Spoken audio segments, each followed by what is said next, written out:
Check, mic check, 1, 2. Yo, is this thing on or what?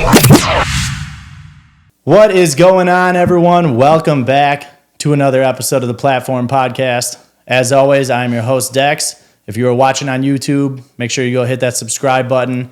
If you're listening to Apple Podcast or Spotify, give us a follow. Leave any comments in the video, in the audio, with any questions that you have for the guest and any guests that you want to see on these upcoming shows. We got to give a big shout out to our partner, Make It Now Media. DJs, if you're looking for that graphic design work, whether you need a new flyer, a new logo, EPKs, anything like that, Make It Now Media is a one-stop shop, can get all that work done for you.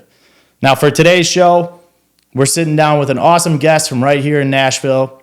Our first female DJ on the show. She's a horse lover. She's a dog lover. One of the most popular DJs in the city. Thank you. We're sitting down with Marissa. How's it going? Hey, what's up? Thank you for letting me into your beautiful house here. Thank It's you. awesome. Thank you for coming. Yeah. Yeah, it kind of makes my show look like shit because this is all just amazing. So. Well, shout out Brandon White Art and Design. So, yeah, he absolutely killed it. Yes, absolutely. So, yeah, we're going to be sitting down. We got a bunch of topics lined up for you. Obviously, talking about the landscape of DJing and how you're going to say the house. I was like, yes. Well, the landscape of the house, too. Landscape of the house. Yeah, perfect. We'll pan the camera around, show everybody, give them a tour, do MTV Cribs after this. But no, we'll get into everything just from DJing and how you got into it and your journey throughout your career so far. Yeah. Obviously, we're going to talk about a lot of music because both of us are in a music career. Yeah. And then we'll get into a lot of other things of just your life and some new updates that you've recently had for your own personal life that we can get into. So lots of changes. Yeah. But yeah, first, just get started. Let the viewers, let the listeners know just a little bit about you, where you're from, and give us a fun fact. Okay. I'm Marissa Sardar, DJ Marissa Sardar. I'm from the Keys and then moved to Miami area. So, 305 till I die. No, big horse lover. If I'm not DJing downtown, I'm at that farm. I'm getting my muck on. So, it's a different life, but yeah. So is that something that you got into while you were growing up in Florida or like? Yeah, actually, when I was like 3 or 2 and my aunt was working at the barn in the Keys. And so I was like immediately in love. I mean, now it's her farm or barn, but I was immediately like horse girl from toddler. And then I had a little break. I did soccer, theater, singing. And then when I was 29, got back into horses. Okay. The rest is history. And now you have one horse, or how many horses do you actually have? I have 1, okay, 2, and now today 3. Oh, okay. So right after this, I'm going to get I'm going to go rescue a horse that's kind of been in and out of my life. Okay, it's like a past lover. Moose.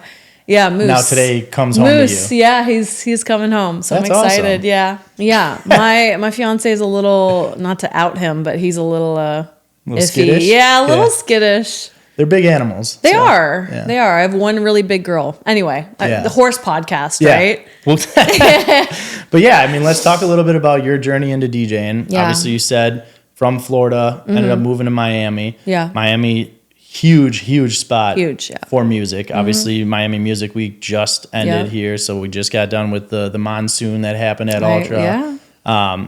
How did you get started in music and DJing? So I guess long story short, I started singing. So I started when I was 12, kind of singing. I did like pageants, stuff like that. We did like a Keys American Idol, things like that. And I ended up winning that, which is kind of funny, but there were some talented people, Yeah. And then, not to humble brag, no, but then went to University of Miami and I studied classical voice. Well, my major was communications. Mm-hmm. Studied classical voice and choral music kind of. So I was doing that 5 days a week. So like sight reading music, like all that, which I really miss. It was like one of the most rewarding musical experiences. Fast forward, I needed a credit for my communications degree. So I needed an internship credit.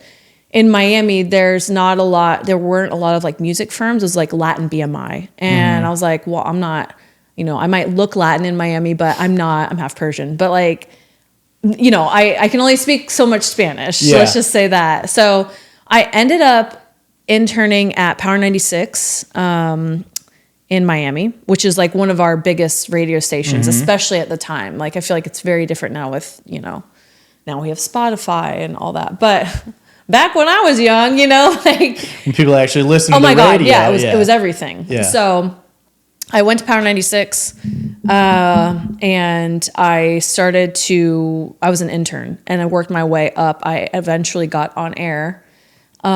Which is funny because I hate speaking on the mic. Like when I have a gig, I'm like, no, I don't do that. I mean, I do every now and then if I have to, if I'm It's forced. so funny how like DJs are either one or the other. 100%. Yeah. And I am the other. Yeah. So, but long story short, I ended up becoming an on-air talent. A lot of my friends were the mixers, like DJ Zog, DJ Mr. Mauricio. He was one of them. And sick mixers, like sick. And so I would just always go out. I was going out probably like 4 nights a week, 5 nights a week, but not to like get wasted. I would just go and sit and watch them. Yeah.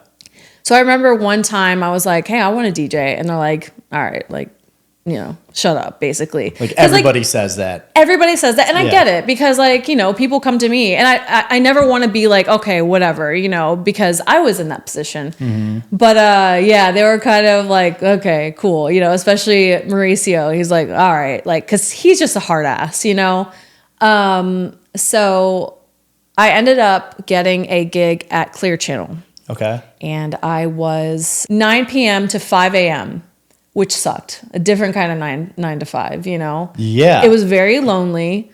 Wait, and you're DJing the whole time, or No, was it DJing it and was talking? a gig. It was an on-air gig to where I was doing traffic controlling reporting in weather. Okay. Yeah. So I was like, crossing 836, blah, blah, there's this, that, and the other, whatever. So I had a lot. I was like the only one in that department. Yeah. This is 9 to 5. And I was probably like 26. So I'm like, well, all right, what am I gonna do? This DJ, music director, Mac on the radio, left his studio open, had a couple CDJs up there. I was like, perfect. Go up there, start kind of teaching myself. Yeah. And I had a guy kind of, show me how to beat match.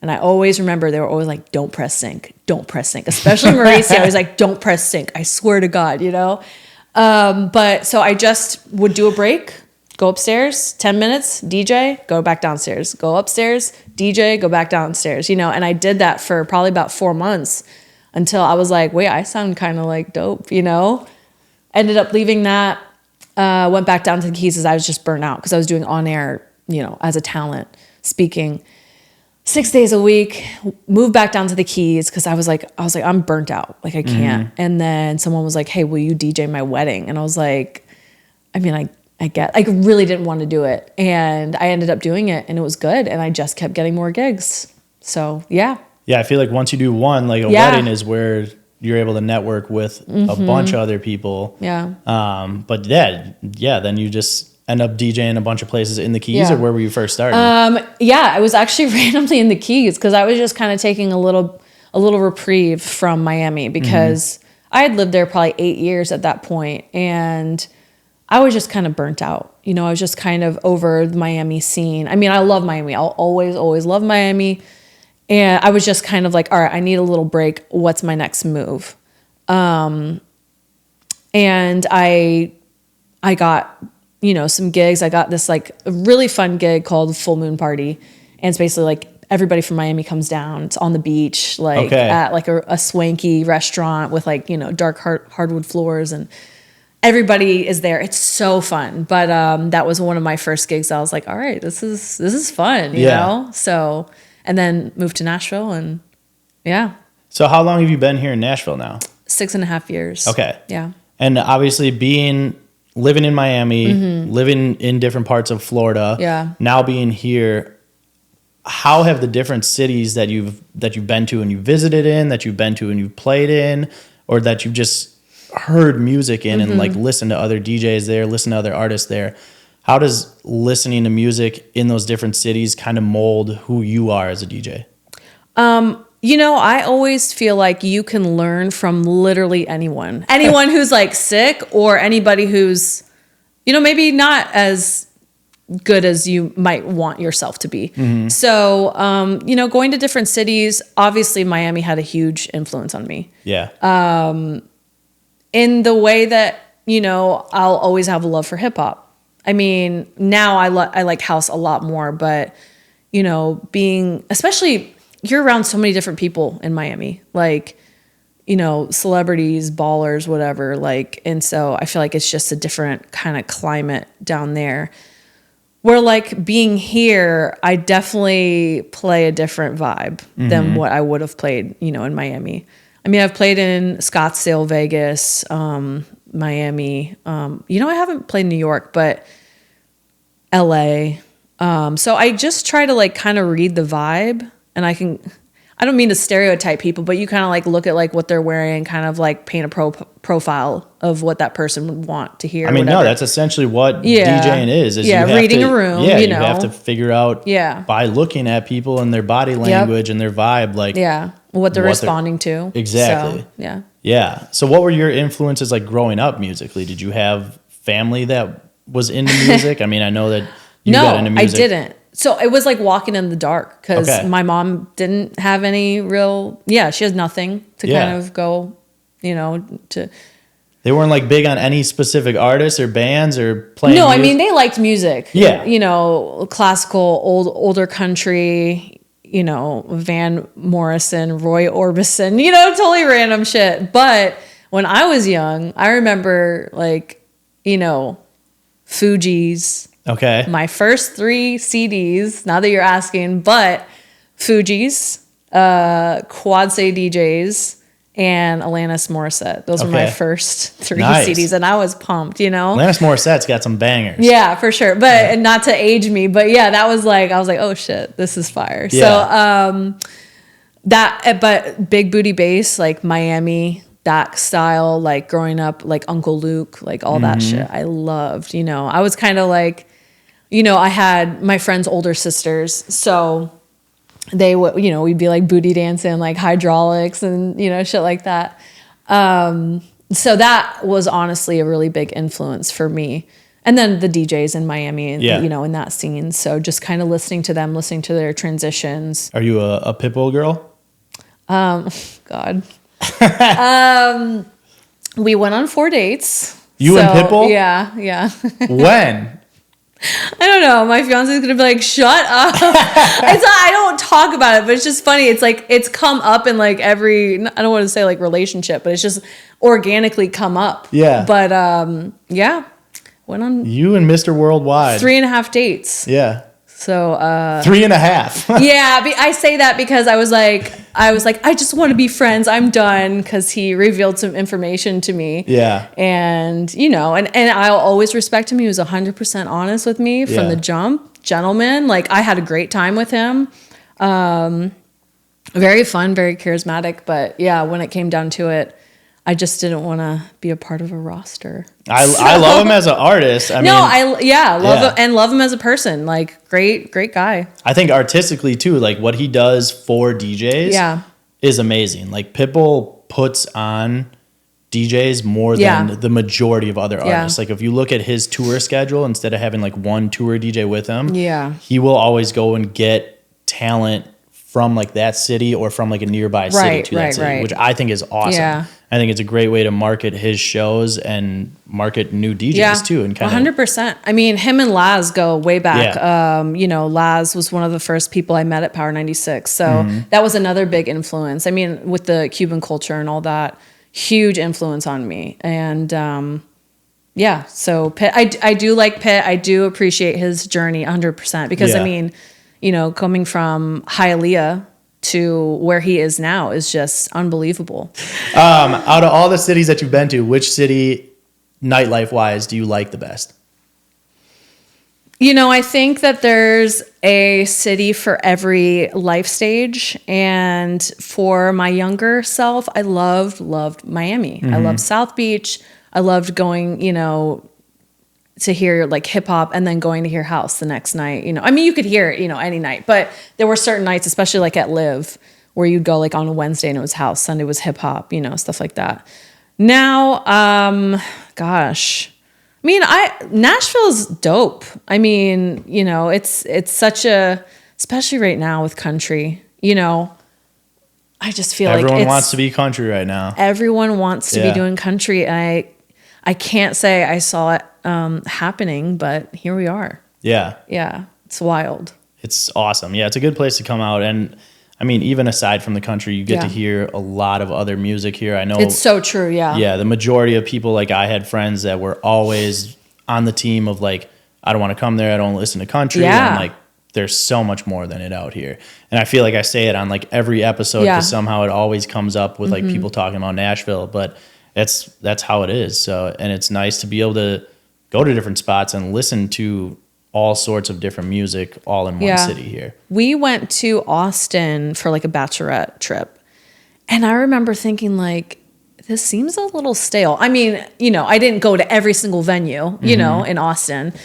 But I remember thinking like, wow, like Nashville has kind of got, that little spark to it, it feels like. They're very similar, but I just felt like the music I was hearing, I was like, okay. It's funny you say that because I'm not even kidding, probably yesterday or 2 days ago, talked to one of my buddies that's a very big DJ out in Austin. Yeah. And then one of my other buddies that's also a very big DJ out in Austin, he said he moved from Austin to Houston because he's like, the nightlife in Austin sucks now. Trash. Okay. And then the other one said the same thing. It's not trash, but they both said like nightlife in Austin has gone so downhill. Really? Yeah. So it's cool to see it coming up in Nashville where it potentially is going down in other cities. I felt like,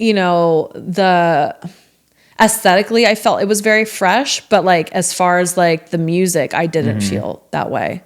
The way that I feel like with, you even with the bands, like, here it's like they're playing, with the horns, like Chris Ferreira, like, they're killing it, and a little shout out to them. Yeah. But it's just I just feel like Nashville's really, maybe we're just biased. I don't know, but yeah, that's what I think sometimes. Yeah, maybe I'm just biased, but I don't know. But I've lived in, Miami and here, so whatever. You are one of the only female DJs in Nashville, of a very few amount of them. Yeah. What challenges have you faced just throughout your career so far being labeled as like a female DJ? I think initially, you do have to work a little bit harder to prove yourself.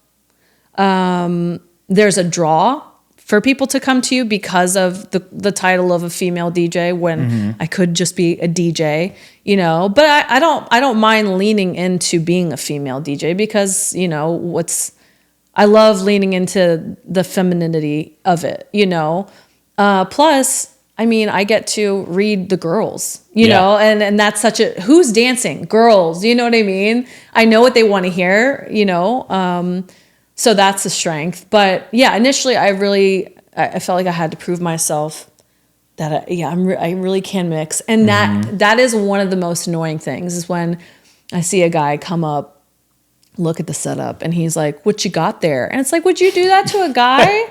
I'm actually. Trust me, it happens to me all the time. Okay, good, because I'm like, okay, yeah, it's not a toy, I'm like working. You can literally tell the people that are about to ask that too, right? Because they'll like hover over you and be like, what are you on here, Serato? And I'm like, God. Oh. Yep. Yes. Thank you. I'm like, I know exactly what person you are. Yeah. Yeah. They're like, I DJ. I'm like, cool. Me too. Sweet. Obviously I do too. Yeah. But, yeah. So there's that. And people, especially guys like that, they're like, are you mixing? Like, no, I'm just, the one I get a lot recently, not a lot, but sometimes like, are you playing Big Booty Mix? I'm like, no, I'm mixing the song. See, but what do you think that comes from, though? Do you think like other female DJs have ruined that from doing that? Because I personally have seen, I've seen it from men and women, but I've seen so many female DJs that get booked because they have a following or just because they're a very attractive female, and then they go up there and put a mix on. That's wild. And it fucks over every that is wild. DJ like you that's actually DJing. Yeah, no, that pisses me off for sure. I had a DJ, actually DJ Scooter, come over. Great DJ, love him. And we've been like internet friends for a minute, but he came over and I think he was playing at Whiskey, and we had never met. And so, you know, I like to dance, I like to have fun, you know, whatever. But I'm weird with my Instagram. Like I don't promote myself. You know, I could put mixes up or video of me like transitioning, whatever, and probably get some traction. But like, because I'm like, oh, let me go see my horse. You know what I mean? Like, like that's what's on my Instagram story. Right? Yeah. So DJ Scooter came and he was like, damn, you actually mix. Like you're dope. And I'm like, yeah, I am mixing. What do you think? I'm just bopping around, you know? But like, do you take that offensively, or is it just like yes and no, because part of it's my fault. It's like, oh, like I'll post like a picture of me posing when I could make my Instagram more about my brand, and I could make it more about me as a DJ and like the art form of DJing or whatever you want to say, you know, or just even just like highlights of highlights or, you know, and I don't, especially kind of now when I'm entering like a little bit of a different life stage. But so yeah, I was like, thank you, appreciate, you know, the flowers, but you know, no, I do. It's not like, you know, I don't get these gigs just because, you know, for no reason. Yeah. But coming from him, it was nice to hear. I was like, thanks. I appreciate that. He's a super dope producer too, awesome. Making edits that every single DJ has in their library. Yeah. But yeah, I mean, that's the other part of it where it's like, let's say you were to do stuff on an Instagram or TikTok or wherever, and you're promoting that kind of stuff.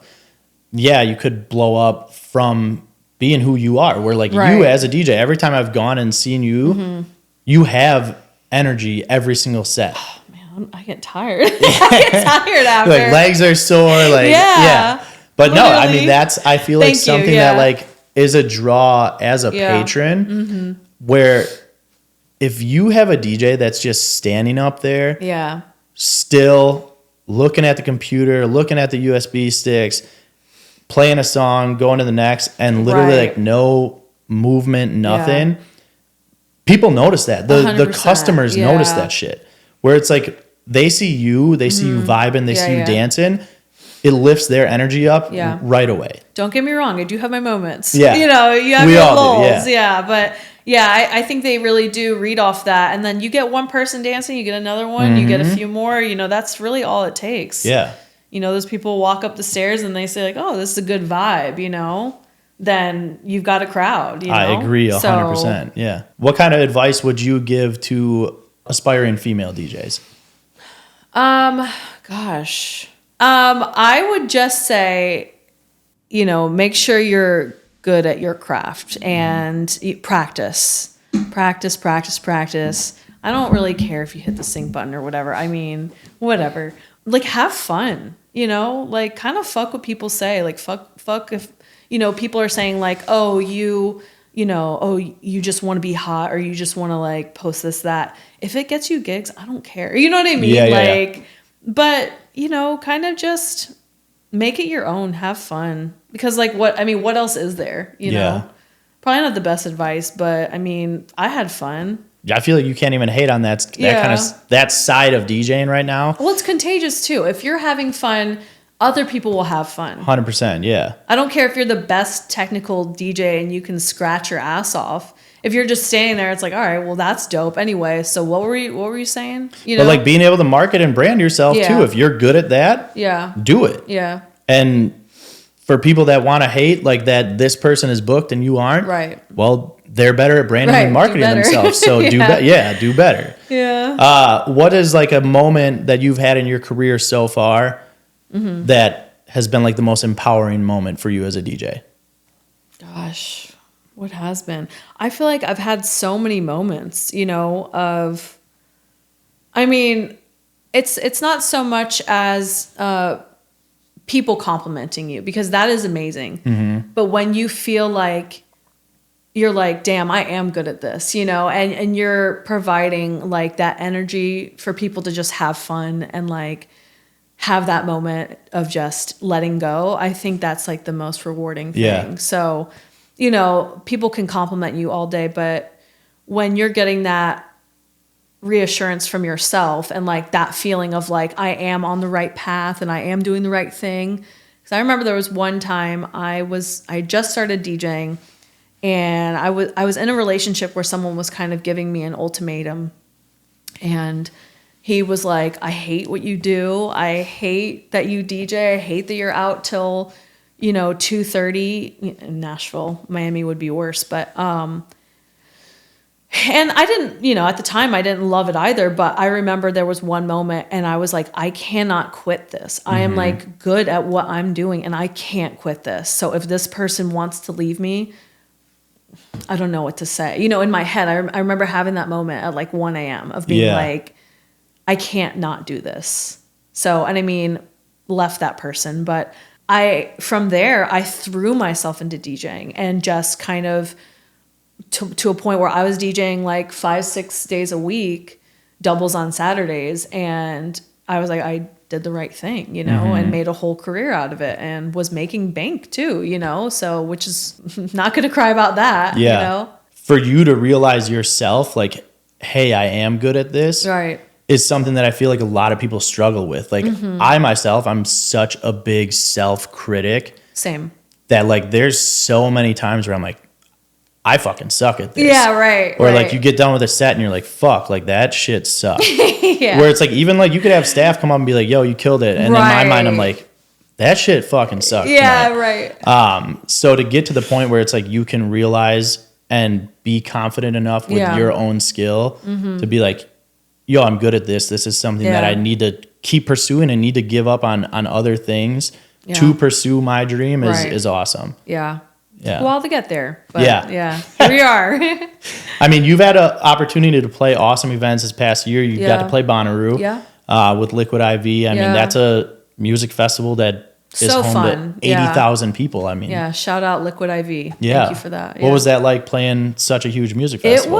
It was so fun. It was my first Bonnaroo. So I had no preconceived notions of what the weekend might be like. Like you've never gone there as a fan either? No, because neither have I. So yeah, I'm in. I don't hate drunk people. I don't like crowds, and I don't like drunk people. Not that everyone there was, they do drugs and whatever. I don't really care what you do, but I don't necessarily like crowds.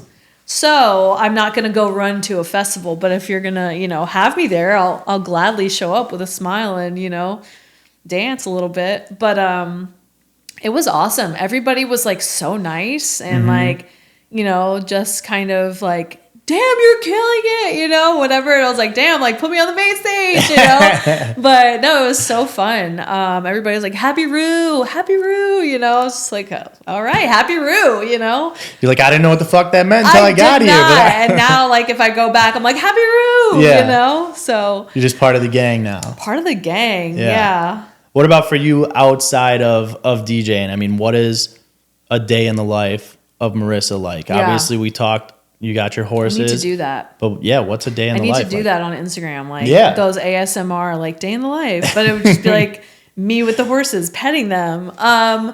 Honestly, like we'll wake up. Now I have a fiance, so that's cool. We'll wake up.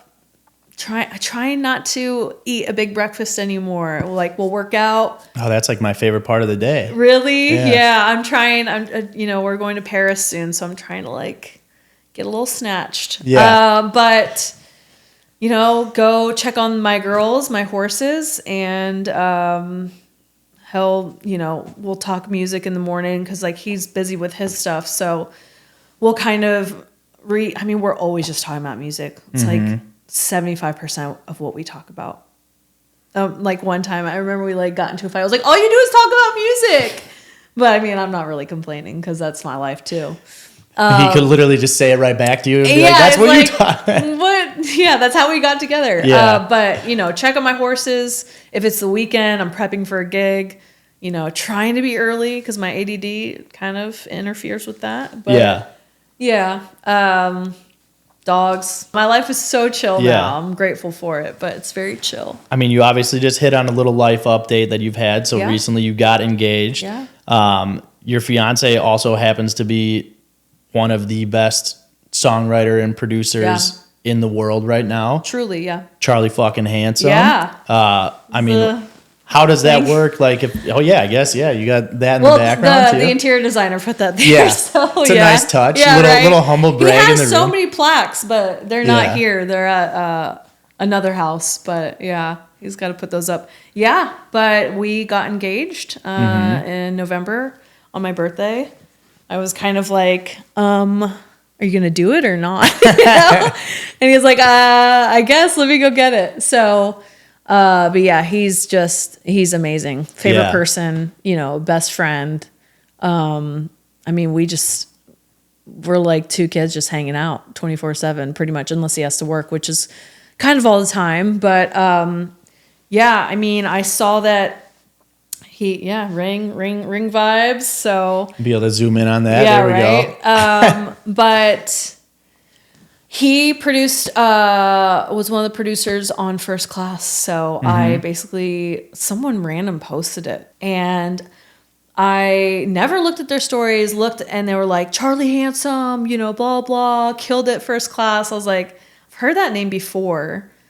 And clicked on his profile, and I was like, oh, he seems cool, whatever. Not trying to slide in his DMs in that way. But at the time, we were going to be doing a reality show at Whiskey Row. Okay. I don't know if you had heard about No. that. Yeah, we were going to do, it was like, we did the sizzle, whatever. So we were like we're about to start. So I was like, I'm not looking for a relationship. I'm not anything. But if that doesn't work out, I really want to learn how to produce. So I reached out to him and I was like, hey, killed it. Love First Class. Hoping that he would be like, oh yeah, do you want to learn how to produce? And he'd be like, yeah, I do actually. And he was like, dope, what's up? Basically like, so, you want to get a drink? And I was like, yeah, I mean, I guess, but like, I want to go to the studio, I want to like shadow you. I ended up going to Bourbon, and I was like, yeah, no, I'm not dating him.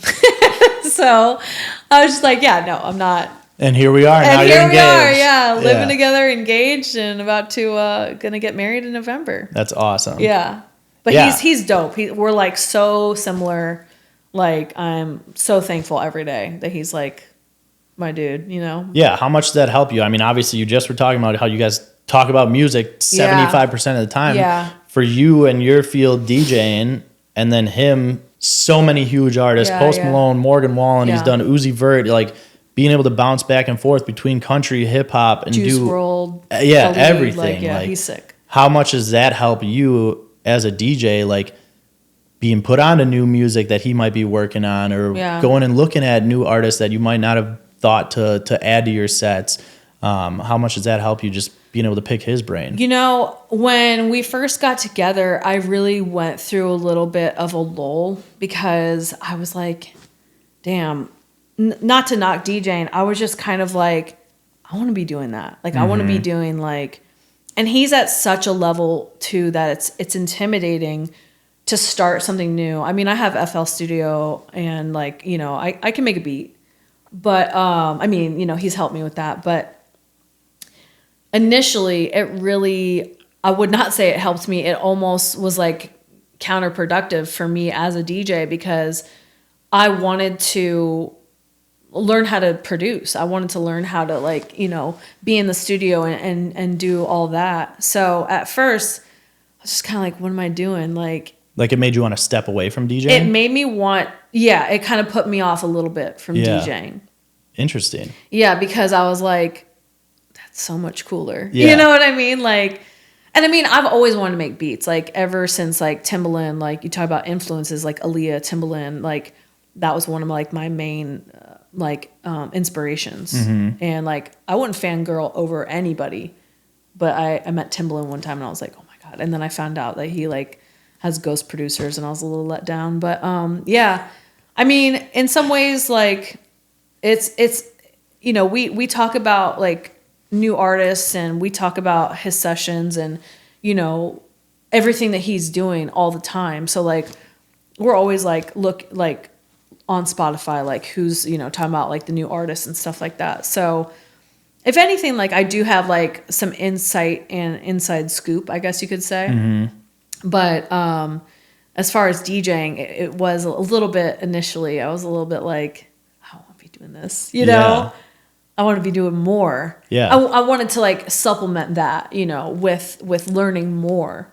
I'm always kind of on the same track where to be a bigger DJ, that's what you have to do. Right, you have to be able to produce. You have to be able to make your own remixes, make your own edits, as opposed to just getting bigger as an open format DJ. Like it's so hard to reach a peak as an open format DJ alone if you're not good at the production side of things too. Yeah. So I mean, it makes sense for you to want to do that. Mm-hmm. I mean, that's literally why I went back to school and like why I'm at school at Belmont is I'm here in a music city that has a good school, and it's like, why the fuck would I not want? I mean, you got a better teacher than I. Yeah, for sure. But he gets so wrapped up in his day to day, like he is so busy, and at first I was like, just show me, what to do here, or like, he gave me like all of his plugins and stuff like that, so that was dope. Yeah.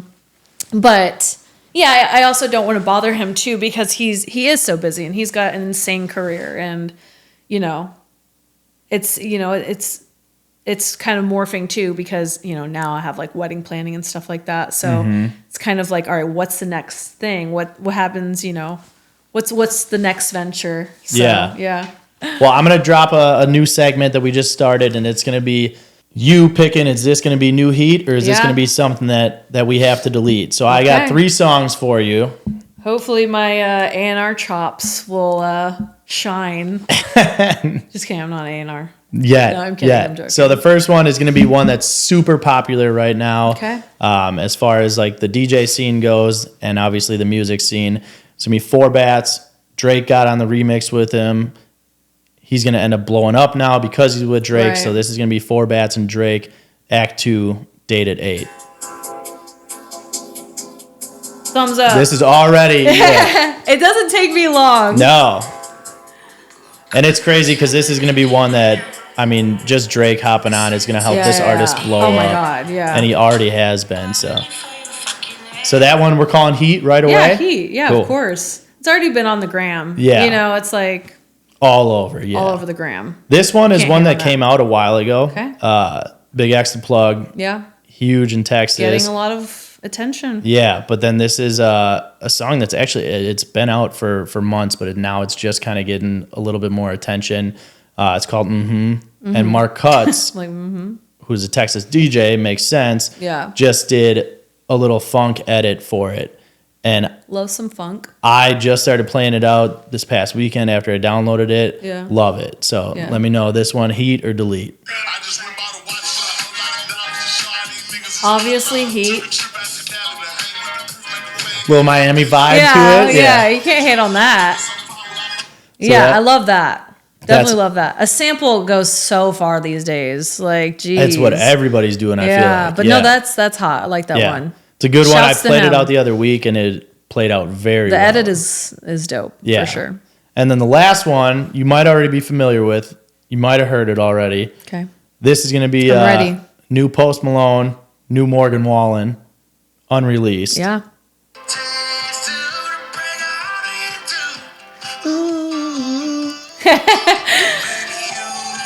I cannot wait I know. for this to come out. I know. Yeah, it's an obvious smash. Yes. Yeah.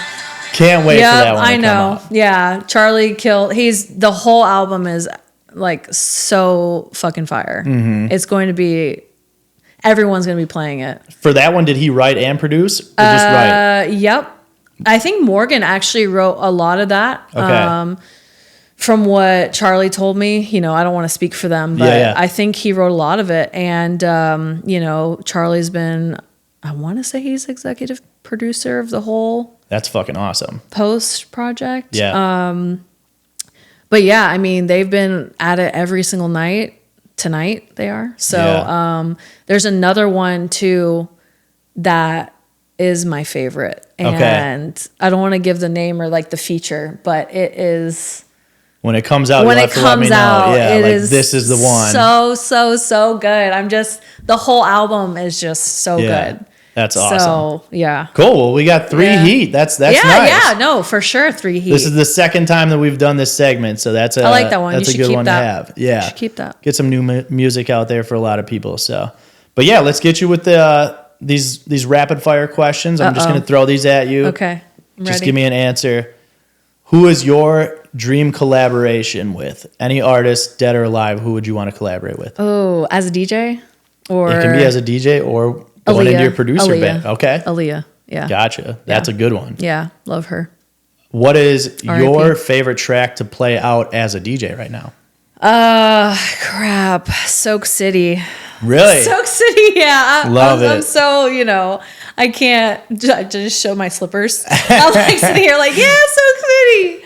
Yeah, Soak I'm City. like, I already could just hear the beat drop and you're dancing right away. Yeah. Yeah. What is your most memorable customer interaction with you as a DJ? Oh my God. There's been so many, so it's so hard. There's been so many.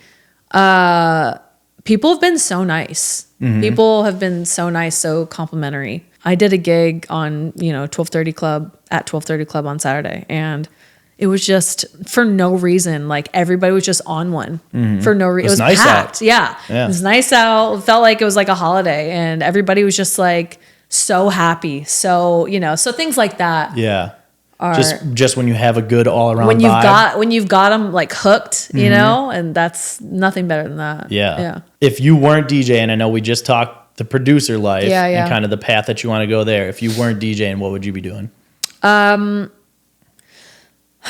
Probably, I'm going to lump producer stuff. I mean, not that I am one, but the kind of music vibe, I'll lump that with under DJ umbrella. But I probably have like a sanctuary.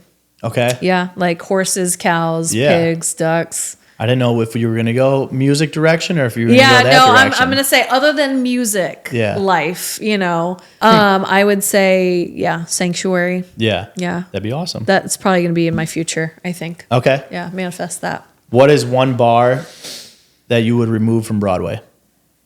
Ooh. Valentine's got to go. Yeah? Yeah, it's had its time. No offense. Sorry, it's had its time. Or like maybe Honky Tonk Central. Okay. But it has the name Honky Tonk, so maybe you need to keep that. But Put a new one in there. yeah, I like the classic ones, but there's a couple that could, Get use a little refreshed and revamped. facelift. Yeah. If you will. If you could perform at any venue, what would you pick? I was immediately thinking like large venue. Mm-hmm. I might do Stagecoach. So that'd be cool. fucking awesome. Yeah. With a Pretty Little Thing, I think. Okay. So fingers crossed for that then. Yeah, for sure. Damn. For sure. And we'll get to see like Morgan and Post out there too. Yeah. So that'll be dope. Dream venue. I don't know. I mean, I've been very lucky to play at some spots, but I would like to do like a large stage where like everybody's just vibing. I would like to do that. Would be like dream venue. Like you're thinking like a festival stage or like a venue stage, like a Red Rocks or Mirage or something like that. I would say like a boiler room. That would be dope too. Ooh. Yeah, that'd be dope. That'd be sick if we did one here. Yeah. My buddy just did one in Milwaukee and got it set up and it did really well. Yeah. But yeah, that'd be awesome. That would be sick. What is your favorite venue that you have played at? God. I mean, honestly, like Whiskey Club has been so fun. Barstool was really fun. We're spoiled here. We have a lot of great venues. So yeah, I mean, every place has been amazing. Kind of. Not every night. Kinda. No, not every night. Like I'm gonna be real, but it's definitely, I've had some good times here. Yeah. So no, there's definitely some nights that are better than others as a DJ. It's not all what you see on the gram. 100%. Yeah, 100%. But yeah, that's all I got for you. I Yeah. mean, thank you so much for letting me come in here and sit down and record with me. Of course. It's been Thank awesome. you for coming. Yeah, you had some awesome stories. Make you unpack all this gear. Yeah. But yeah, if you guys are watching on YouTube, make sure you guys subscribe. Leave Marissa any comments that you have, any questions that you have for her. I'll put all of her info up on there too. So go ahead and make sure you guys follow her as well. Yeah. Before we go, last thing we want to do is we're going to have you put someone on a platform. So somebody, it can be a person, brand, a venue that you like, a restaurant.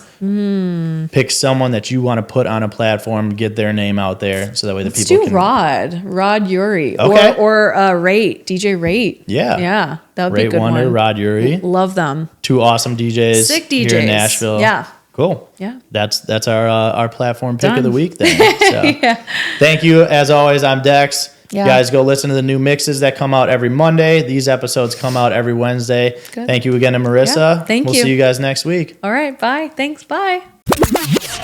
Check. Mic check. 1, 2. Yo, is this thing on or what?